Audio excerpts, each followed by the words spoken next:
জিবরিল আমিন যখন আসমানে যায়, যাওয়ার পরে জিবরিল আমিন বলতেছে ফাস্তাফতাহ জিবরিল।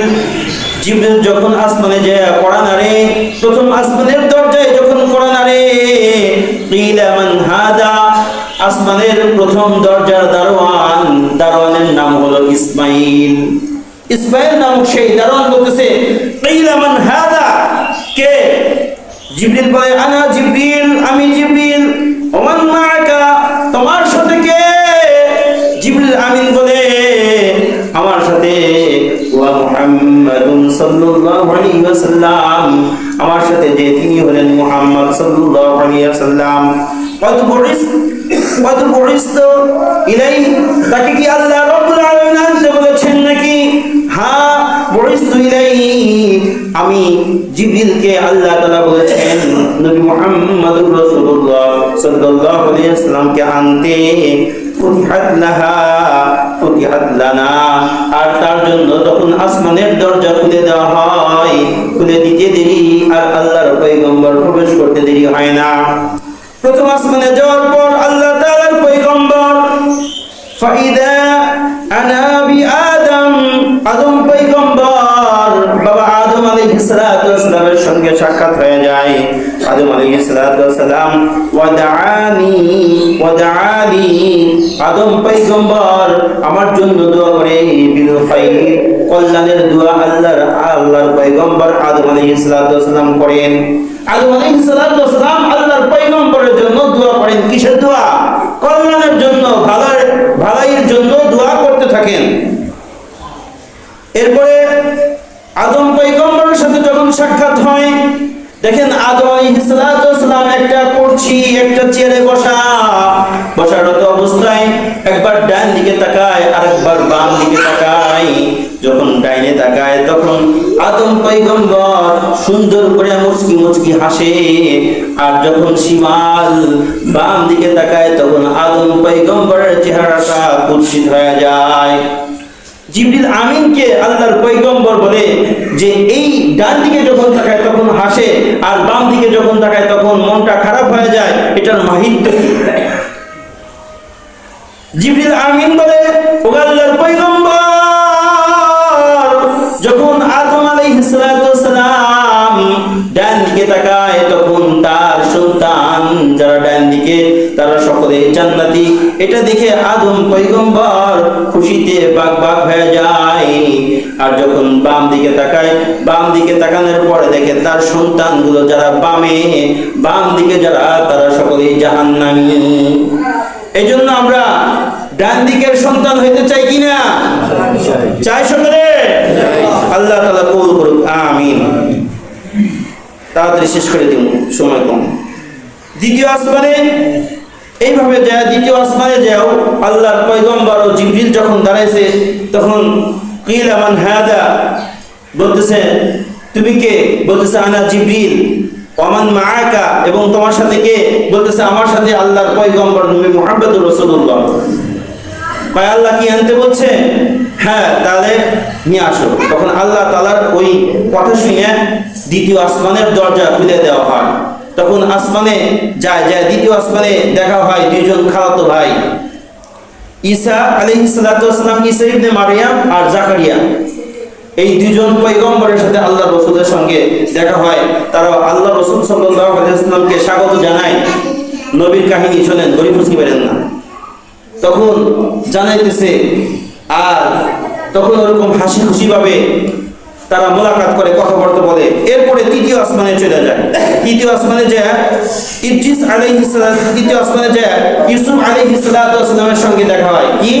ইউসুফ আলাইহিস সালাতু ওয়াস সালামের সঙ্গে দেখা হয়। ইউসুফ আলাইহিস সালাতু ওয়াস সালাম তাকে স্বাগত জানায়, এবং আল্লাহর রাসূল সাল্লাল্লাহু আলাইহি ওয়াসাল্লাম বলতেছেন পৃথিবীর সব সৌন্দর্য মনে হয় ইউসুফ পয়গম্বরকে আল্লাহ তাআলা দিয়েছেন।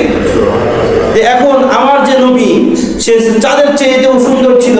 তখন আল্লাহ তাআলার পয়গম্বরের গুণ গরিমার ক্ষেত্রে সাহাবা রাদিয়াল্লাহু তাআলা আজমাইন বলতেছেন যে আল্লাহ রাসূল তাদের চেয়েও সুন্দর ছিল।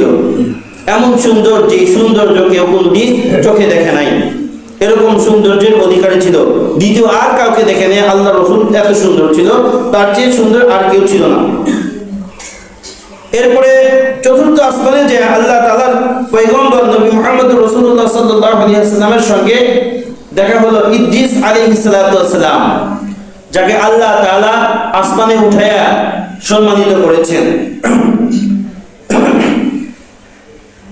পঞ্চম আসমানে হারুন আলাইহিস সালাতু ওয়াসসালামের সঙ্গে আল্লাহ তাআলার পয়গম্বরের সঙ্গে সাক্ষাৎ হয়। ষষ্ঠ আসমানে মুসা আলাইহিস সালাতু ওয়াসসালামের সঙ্গে সাক্ষাৎ হয়, সেও বাহবা জানায়, স্বাগত জানায় এবং তার জন্য দোয়া করে। সপ্তম আসমানে ইব্রাহিম আলাইহিস সালাতু ওয়াসসালামের সঙ্গে দেখা হয়। এরপরে আল্লাহ তাআলার সঙ্গে দেখা হয়। আল্লাহ তাআলার সঙ্গে দেখা যখন হবে তার আগে ইব্রাহিম আলাইহিস সালাতু ওয়াসসালামের সঙ্গে কথা হয় যে ওগো আল্লাহ রাসূল, তিনটি মেসেজ আপনাদের উম্মতকে দিবেন। কয়টি মেসেজ? তিনটি মেসেজের ভিতর যে জান্নাতের মাটি এত সুঘ্রাণ, জান্নাতের মাটি খুব সুন্দর সুঘ্রাণ হবে, যার এত সুঘ্রাণ যা বলার অপেক্ষা রাখে না। দ্বিতীয় নম্বর, জান্নাতের যে পানিটা খুব সুমিষ্ট, খুব সুস্বাদু। তৃতীয় নম্বর মেসেজ, জান্নাতে কিন্তু ঘর নাই, বাড়ি নাই। জান্নাতে কি ঘর বাড়ি নাই? জান্নাতে গাছপালাও নাই। এই গাছপালা আপনাদের উম্মতটা জানি এই দোয়াটা বেশি বেশি করে, সুবহানাল্লাহ আলহামদুলিল্লাহ ওয়া লা ইলাহা ইল্লাল্লাহ ওয়াল্লাহু আকবার। এটা যখন বেশি বেশি তেলাওয়াত করবে, বেশি বেশি পাঠ করবে, আল্লাহ তাআলা এই দুয়ার বদলতে জান্নাতে তার জন্য এরকম ফাঁকা উদ্যানকে ভরপুর করে দিবেন বৃক্ষ, রাজি, নাজ, নিয়ামত দ্বারা। সুবহানাল্লাহ বলবেন না? এরপর সাত আসমানে যাওয়ার পরে ওখানে সিদরাতুল মুনতাহা, ওখানেই দেখেন আল্লাহ পয়গম্বর ইব্রাহিম আলাইহিস সালাতু ওয়াসসালাম মসজিদুল বাইতুল মামুর তার সঙ্গে হেলান দিয়ে বসে আছে এবং ওইখানে শিশু বাচ্চা আছে কিছু, যারা মারা গেছে ছোট অবস্থায়, নিষ্পাপ অবস্থায়, তারা ওখানে খেলা করতেছে। এবং ওইখান থেকে আল্লাহ তাআলার পয়গম্বরকে জিবরিল আমিন ছেড়ে দেয়, আর জিবরিল আমিন বলে अगर एक सार हुए बसुदे करम कुरुगे ताजल्ली बसुदे परम, আমি যদি আরেকটা ডানা ঝাপটি মারি তাহলে এখানে পুরো সারখার হয়ে যাব। অতএব আপনি যান সিদরাতুল মুনতাহা, এখানে একটা বড়ই গাছ আছে। বড়ইটা কেমন হবে? সেই গাছের বড়ইটা যুদ্ধের ময়দানে, আমাদের বাংলাদেশে যুদ্ধ হয়েছে না, যুদ্ধের সময় বড় বড় মটকা বা কলসির ভিতরে মানুষ 3-4 জন একসাথে পলাইছে না স্বাধীনতার যুদ্ধে, ওরকম বড় বড় বড়ই হবে ওই ফুল, ওই বৃক্ষের। আর বড়ইয়ের পাতা হবে কেমন? হাতির যে কান আছে, হাতির কানের সমান একটা বড়ইয়ের পাতা হবে। এখন এই বড়ইটা যদি খাইতে চাই আমরা, এই ছোট মুখে পারবো না। আমরা যখন জান্নাতি বান্দা হব, ওইরকম আমাদের দেহ ওইরকম হবে, উঁচা লম্বা হবো, সিদ্দুনা জিরান, আদম পয়গম্বরের মতো। এরকম বিভিন্ন ভাবে আল্লাহ তাআলা আমাকে আপনাকে নাজ নিয়ামতের অধিকারী করবে। মেরাজ থেকে কি নিয়ে আসছেন? নামাজ, 50 ওয়াক্ত নামাজ নিয়ে আসছেন। এই মুসা পয়গম্বরের কাছে আসে, কয় যে আপনি আবার যান। এইভাবে যেতে যেতে আল্লাহ রাসূল কয় যে আমার শরম লাগতেছে, আমি আর যেতে পারবো না, এই জন্য 5 ওয়াক্ত নামাজ। আমরা সকলে 5 ওয়াক্ত নামাজ পড়বো তো নাকি? আল্লাহ তাআলা আমাকে আপনাকে সকলকে 5 ওয়াক্ত নামাজ জামাতের সহিত আদায় করার মতো তৌফিক ইনায়াত ফরমান এবং খাঁটি মুসলমান হয়ে আল্লাহর পয়গম্বরের চেষ্ট উম্মত হয়ে কবরে যাওয়ার মতো তৌফিক ইনায়াত ফরমান। আমিন।